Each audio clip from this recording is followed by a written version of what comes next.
Hello folks. Quick word. I've had these things. They are Pat's Easy Hitch, I think they're called. Not Quick Hitch, but Easy Hitch.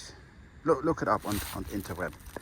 I've had them now for, I think, 3 years, because a lot of my stuff is not Quick Hitch compatible, right? When I put the forks on the back, I have to have the arms really close together. When I have some of the stuff that I've got is homemade, like that carry-on thing there. I haven't used that in 2 years. My drawbar, there you go, the disc and stuff. They are all different dimensions, different widths. So I could re-weld all that stuff to make it Quick Hitch compatible and things, but to be honest, these Pat's Easy Hitch things, they're great. I mean, it makes life so much easier, especially as I have a hydraulic top link and a hydraulic side link that I made, so I can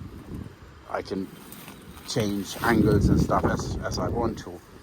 And on some of my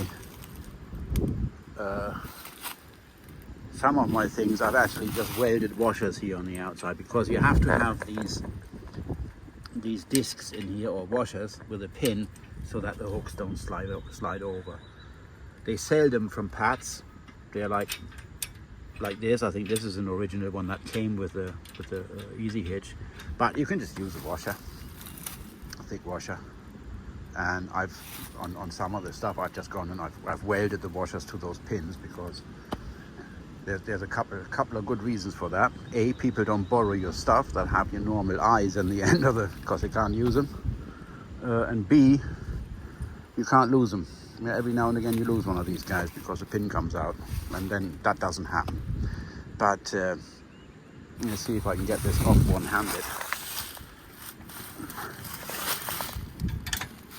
But I've been ever so happy with these guys. It makes life so much easier. The one thing for the folks that have the subcompact tractors, you do lose some lift capacity because you're further back. This is where the eyes are in your lift arms. Yeah? That's how you put these guys on. You pin them with that, and then you adjust them with these screws or bolts, and then tighten them down and done. But your actual lift point now is that much further back, further out. So you're further away from the pivot point. And I suppose folks with a small, like the R25s and stuff like that don't have that much of lift capacity on the back end from the get-go. And then you move this further out, you probably have to be a little bit more careful if you have something like a heavier disc on there, or a wood chipper or something like that. So you may want to check that out first before you go and invest in these. They're not that expensive. I can't remember what I paid for them, but it wasn't much. It was $150 or something like that, and they've held up great.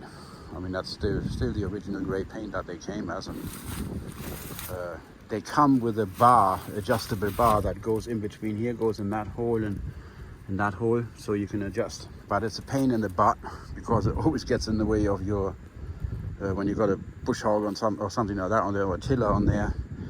That bar is dead on in the way of your UV drive. Yeah, so I use a bungee. I can just unhook that on this side and then hook it up somewhere else when not in use. And for what I do here, it keeps the arms together, it keeps them pulled away from the tires, and that's all you really need.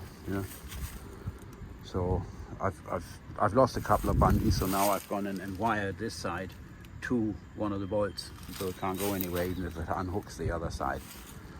But yeah, that's the Pat's Easy Hitch. It's not paid promotion or anything like that. I'm just really happy with these things. That's all there's to it. So when if you have a bunch of different implements like I do, you know, sometimes you have the forks on the back when I get water, then the tiller and this thing and so on and so forth, then it's worth it. It's absolutely worth it, because kicking those bloody eyes over pins and stuff like that is just a pain in the butt. So this makes life a lot easier. Anyway, that's it. Have a good one. Take care. Bye for now.